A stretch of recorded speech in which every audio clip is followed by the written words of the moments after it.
नमस्ते बच्चों। पिछले वीडियो में हमने देखा है कि आर्यन और कनिष्का किस तरह दबे पांव उस हवेली में गए और खिड़की के ऊपर के दरवाजे से अंदर झांकने लगे। तो आगे हम देखते हैं। बड़ी सावधानी से आर्यन ने अंदर झांक कर देखा। हट्टे कट्टे मोटे तगड़े बड़ी बड़ी मूछों वाले कई लोग पगड़ी बांध बैठे थे। तो उन्हें आर्यन ने खिड़की के ऊपर चढ़कर अंदर झांक कर देखा तो उस बड़े से कमरे में कौन था, तो बहुत बड़े बड़े हट्टे कट्टे और मोटे बड़ी बड़ी मूंछों वाले कई लोग पगड़ी बांधकर उस कमरे में बैठे थे। उनके साथ कमीज और पैंट पहने हुए भी कुछ लोग थे। यानी उस हट्टे कट्टे लोगों के साथ कुछ शहर से आए हुए भी लोग वहाँ दिखाई दे रहे थे। उनकी आँखों से आग बरस रही थी, आंखें लाल लाल थी। सबके चेहरे डरावने थे। वो जो लोग वहाँ खड़े थे, बैठे हुए थे, उनकी आँखों से आग बरस रही थी। यानी क्या, उनकी आँखें बहुत लाल हो चुकी थी और उनके चेहरे भी कैसे थे, बहुत डरावने दिख रहे थे। उस समय वो खाने में मस्त थे। यानी उस समय वो क्या कर रहे थे, खाना खा रहे थे। कोई हड्डी चबा रहा था तो कोई रोटियां तोड़ तोड़ कर मुंह में डाल रहा था। तो वो खाना क्या खा रहे थे, तो वो मोटे मोटे आदमी थे। उनमें से कोई क्या कर रहा था, हड्डी चबा रहा था और कोई रोटियां खा रहा था। आर्यन ने उन्हें ध्यान से देखा। उनके गले में कारतूसों के पेटी लटक रही थी। तो आर्यन ने उन लोगों को ध्यान से देखा तो उनके गले में क्या थे, कारतूसों की पेटी लटक रही थी। यानी बंदूक की गोलियां जो होती है, उस बंदूक की गोलियों की पेटी उनके गले में लटक रही थी। बंदूकें और तलवारें भी रखी थी। कुछ लोग लुढ़के हुए पड़े थे। यानी उनके पास हथियार भी बहुत थे। उनके गले में कारतूसों की पेटी लटक रही थी, बाजू में बंदूक और तलवारें भी रखी थी और कुछ लोग शराब पीकर लुढ़के थे। यानी कुछ लोग शराब पीकर नीचे पड़े हुए थे। आर्यन ने इशारा किया। कनिष्का ने बड़ी सावधानी से कैमरा निकाला। गैस बत्तियों की रोशनी इतनी तेज थी कि बड़ी आसानी से फोटो लिया जा सकता था। यानी उस कमरे में जो रोशनी थी, वो रोशनी इतनी ज़्यादा थी कि उसमें आसानी से आर्यन को फोटो निकाला जा सकता था। बस उसने फटाफट कई फोटो खींचे और वे घर की ओर चल पड़े। आर्यन ने क्या किया, वो लोग खाने में व्यस्त थे, कुछ लोग शराब पीकर पड़े हुए थे। तभी आर्यन ने क्या किया कि कनिष्का से कैमरा लिया और फटाफट उनके 2-4 फोटो निकाले और चुपचाप वो अपने घर की ओर चल पड़े।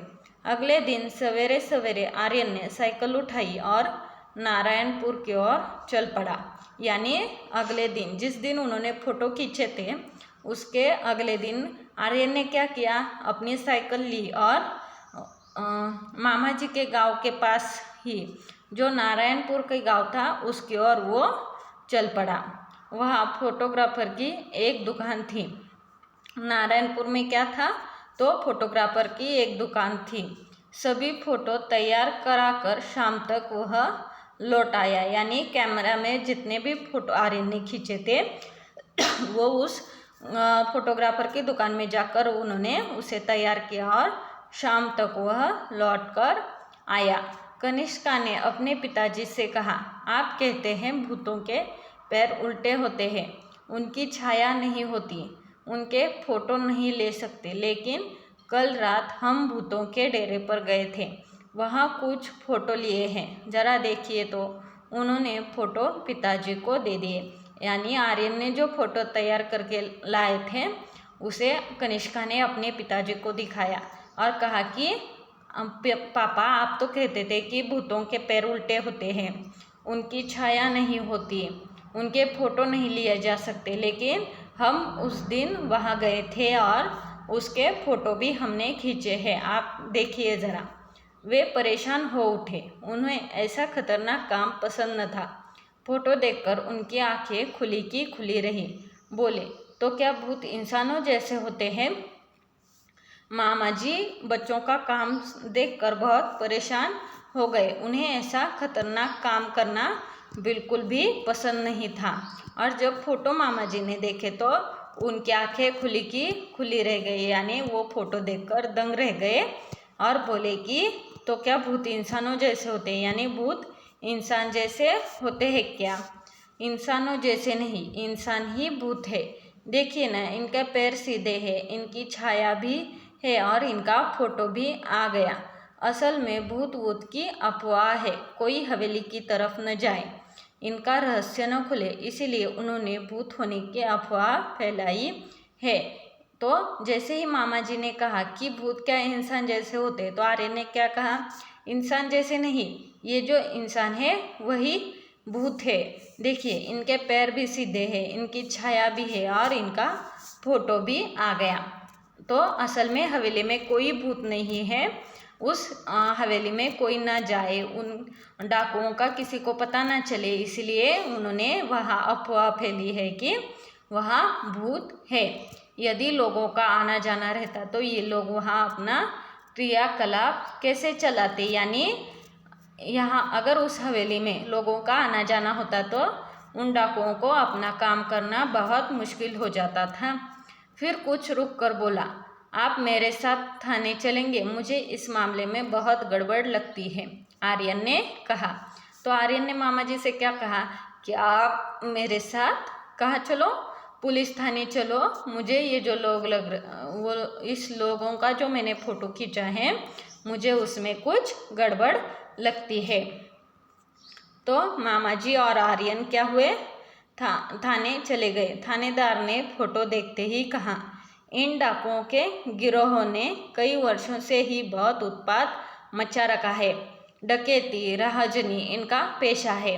तो थानेदार ने जैसे ही उन लोगों के फोटो देखे तो थानेदार ने कहा कि इन डाकुओं ने के गिरोह ने, यानी इन डाकुओं के जो टोली होती है उन्होंने बहुत दिनों से उत्पात मचा रखा है और डकैती यानी डाका डालना, राह चलते लोगों को लूटना इनका पेशा है। कई वर्षों से इनकी तलाश की जा रही है। इनको पकड़ने के लिए पुलिस ने अपना खून पसीना एक कर दिया था। ये जो डाकू है जिनका फोटो तुमने खींचा है, इनको पकड़ने के लिए कई वर्षों से पुलिस प्रयास कर रही है, लेकिन आज तक वो हाथ में नहीं आए हैं। शाबाश, तुम दोनों ने बहुत ही बहादुरी का काम किया है। कहाँ है ये, आप तैयारी कीजिए, ठिकाना मैं बताता हूँ, आर्यन ने कहा। जब थानेदार ने कहा कि ये डाकू कहाँ है, तो आर्यन ने क्या कहा कि आप तैयारी कीजिए, मैं आपको इनका ठिकाना बता देता हूँ। उस रात भूतों के डेरे पर पुलिस ने छापा मारा, दोनों ओर से गोलियां चली। सवेरा होते होते डाकुओं ने हथियार डाल दिए, उनके कुछ साथी मारे गए और कुछ पकड़े गए। तो जैसे ही आर्यन ने थानेदार को भूतों के डेरे के पास भूतों के डेरे का बता दिया एड्रेस, तो पुलिस ने वहाँ छापा डाला और दोनों तरफ से गोलियां चलने लगी, यानी डाकू भी गोलियां चलाने लगे और पुलिस भी गोलियां चलाने लगे। यह लड़ाई सवेरे तक चली और सवेरे होते ही डाकुओं ने हथियार डाल दिए, यानी अपनी हार मान ली। उन डाकुओं में से कुछ साथी उनके मर गए और कुछ पकड़े गए। गांव वालों ने हवेली में बसे भूतों को देखा तो चकित रह गए, यानी गांव वालों को अब तक लगता था कि हवेली में सिर्फ भूत रहते हैं, लेकिन जब उन्होंने देखा कि वहाँ डाकू है तो वो चकित रह गए, दंग रह गए। सभी डाकुओं के आतंक से मुक्त हो गए।